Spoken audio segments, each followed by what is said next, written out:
Salve fratres, welcome back to the jungle of Protestantism. Kita bincang-bincang tentang kitab suci dan bagaimana seharusnya mendekati kitab suci. Sebagaimana kita ketahui, perbedaan mendasar antara gereja Katolik dan gereja-gereja non-Katolik adalah gereja-gereja non-Katolik mau membaca kitab suci tanpa memperhatikan komunitas penjaga kitab suci itu sendiri, yaitu gereja Katolik. Mereka mau ambil buahnya tapi tidak suka dengan pohonnya. Nah, dua video terakhir itu dari Padre Smith dan MYM. Ya, mereka mencoba membela doktrin kosong, slogan kosong sola scriptura.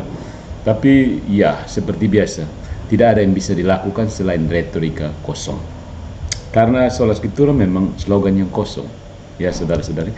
Jadi, kali ini kita menanggapi MYM. Nah, kita beri judul retorika kosong sola scriptura. Saat MYM berbicara, nalar pun pergi.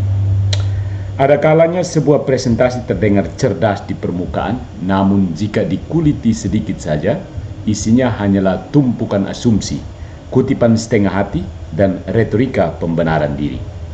Inilah yang terjadi ketika MYM mencoba dengan penuh semangat namun minim intelektualitas membuktikan bahwa Bapak Gereja adalah penganut sola scriptura. No. Mari kita kupas dan jangan lupa siapkan detektor ironi Anda. Yang pertama, sola scriptura itu kata siapa ya? MYM membuka dengan semangat, lihatlah Cyrillus, Basilius, Agustinus, semua menjunjung tinggi kitab suci. Dan disinilah letak masalahnya. Mengutip sebagian pernyataan, lalu menyimpulkan seluruh pemikiran seseorang adalah jurus klasik, cherry picking, atau dalam bahasa teologi populer, berpikir dangkal. Cyrillus dari Yerusalem katanya mendukung sola scriptura. Lupa atau sengaja lupa bahwa Cyrillus juga mengajarkan tradisi apostolik secara lisan yang tidak ada dalam kitab suci, tapi tetap diajarkan dalam liturgi, sakramen, dan katekese. Cari sendiri. Tugas Anda untuk belajar. Basilius Agung dengan bangga ia dikutip karena menyebut pentingnya kitab suci, tapi MYM diam membisu saat Basilius menyatakan ada doktrin penting yang tidak tertulis seperti tanda salib dan doa menghadap timur. Dan justru itu ia sebut berasal dari tradisi yang sah dan suci. Dan Agustinus, sang bapak gereja besar ini jelas menulis, aku tidak akan percaya Injil jika bukan karena otoritas gereja Katolik. Tapi bagi MYM, kalimat seperti itu terlalu berbahaya untuk dimasukkan. Bisa-bisa seluruh narasi sola scripturanya runtuh seperti tenda sirkus yang tertiup angin. Yang kedua, tradisi disamakan dengan adat, ini memalukannya. Dalam satu bagian, MYM dengan penuh kepercayaan diri yang entah berasal dari mana, menyamakan tradisi apostolik dengan adat istiadat manusia. Ini bukan saja kekeliruan logika, tapi juga penghinaan intelektual terhadap sejarah gereja. Adat manusia bisa berubah, tapi tradisi apostolik itu berasal dari para rasul dan dijaga oleh gereja. Menyamakan keduanya adalah seperti menyamakan kitab hukum dengan kebiasaan makan siang. Ironisnya, Yesus sendiri membedakan antara adat Farisi yang ia tolak dan otoritas pengajaran sah dari ahli Taurat yang ia akui. Tapi tentu saja MYM dan Protestan tidak punya waktu untuk menyimak perbedaan itu. Yang penting narasinya jalan terus begitu ya. Yang ketiga, kitab suci tanpa penafsir. Silahkan coba sendiri. Menurut MYM, kitab suci itu cukup. Tidak perlu gereja, tidak perlu penafsir resmi, cukup baca, dan kebenaran turun dari langit langsung ke kepala. Tapi mari kita tanya, siapa yang memutuskan kitab mana yang termasuk kitab suci? Siapa yang menentukan bahwa Matius itu kanonik dan Injil Thomas tidak? Spoilernya, gereja Katolik. Ya. Tanpa gereja, tidak akan ada sola scriptura, karena Skriptura itu sendiri disusun, dijaga, dan ditetapkan oleh gereja.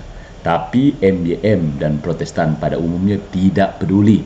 Seolah-olah Alkitab itu jatuh dari langit, lengkap dengan daftar isinya. Good job. Yang keempat, kontradiksi tidak masalah asal narasi tetap hidup. MBM bahkan mengakui bahwa beberapa bapak gereja seperti Agustinus dan Chrysostomus ambigu. Tapi ajaibnya, dia tetap bersikeras bahwa mereka mendukung sola scriptura. Ini seperti mengatakan seseorang ragu-ragu untuk datang ke pesta, lalu menyimpulkan berarti dia pasti akan datang dong.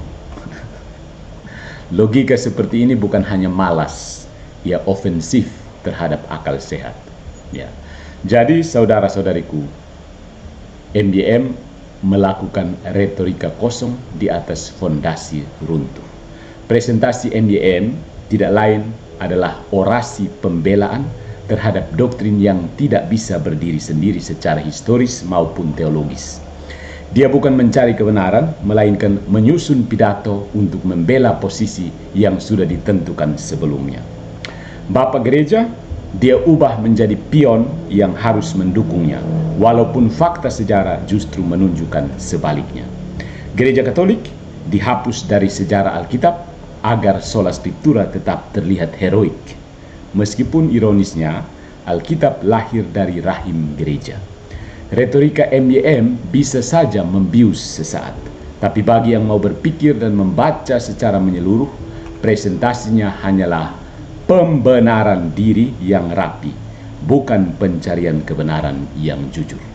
Nah, jika Anda benar-benar mencari kebenaran, jangan puas dengan kutipan sepotong dan semangat polemik.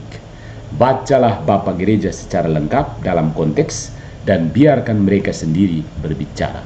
Karena suara mereka yang sesungguhnya lebih dekat dengan suara gereja daripada dengan mikrofon MYM di akun YouTube-nya. So, follow for more. Sekali lagi saya tegaskan ya, sola scriptura itu tidak logis, tidak historis, dan tidak biblis.